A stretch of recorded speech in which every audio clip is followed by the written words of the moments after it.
Chad Moyer with you on the Rural Radio Network. Let's take a midday look at the market trades, specifically over in livestock futures. Livestock market analyst Kyle Bumsted joins us.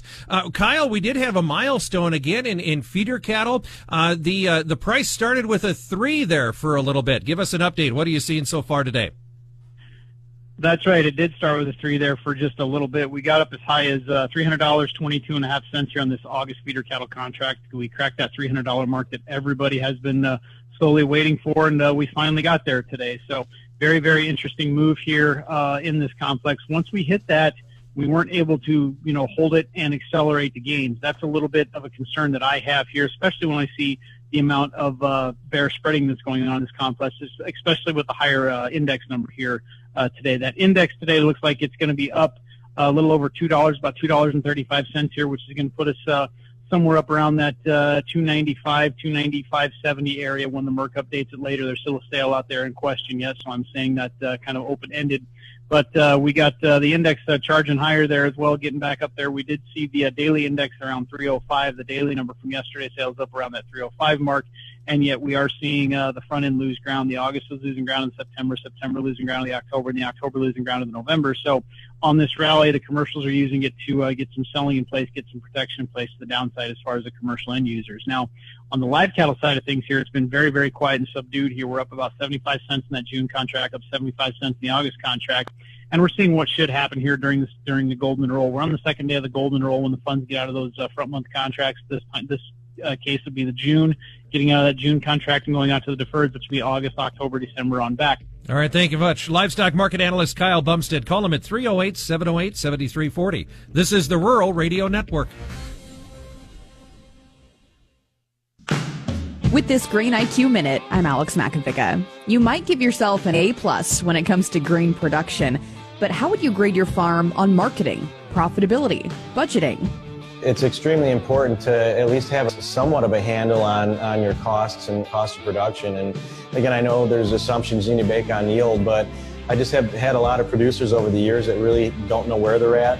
Brian Splitt is the co-founder of agmarket.net and just one of the dozens of guests featured in the Grain IQ podcast.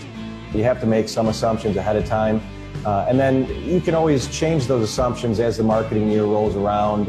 You get into July, you get some rains at a good opportune time, maybe you up your yield estimate. Grain IQ, the grain marketing podcast helping you be more profitable. Subscribe and listen on Spotify, Apple Podcasts, YouTube, or the Rural Radio Podcast Hub. Grain IQ is brought to you in part by Nebraska soybean farmers and their checkoff.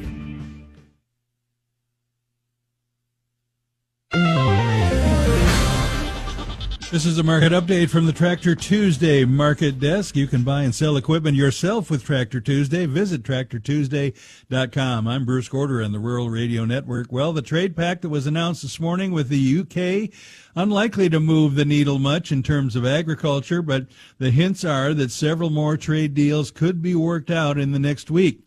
New crop December corn is slipping lower for the fourth consecutive day as the radar is mostly clear in the center and the north, and there are some light scattered showers moving through Missouri and southern Illinois early today. U.S. corn demand continues to exceed expectations, and it's likely the USDA will bump old crop corn exports and lower ending stocks in Monday's May WASDE report. The U.S. has competition now with Argentina, and the U.S. at parity for May-June, while Argentina corn is clear winner in July. And July corn is down 6 1/4 at 4.43. December down 4 3/4, 4.36. July soybeans up 1 1/2 at 10.40 3/4. November up 1/4 at 10.22 1/4. July wheat in Chicago 8 cents lower at 5.26 1/4. July wheat in Kansas City down 8 3/4 at 5.20 3/4. And July wheat in Minneapolis down 4 1/2 at 5.98 1/2. June live cattle up $1.20 at $213.72. August up $1.15 at $209.52. August feeder cattle up $1.45 at $300.05. September up $1.80 at $299.12. June lean hogs trading 32 cents lower at $97. July up 15 at $99.62. Class 3 milk for June down 25 at $18.77. This is the Rural Radio Network.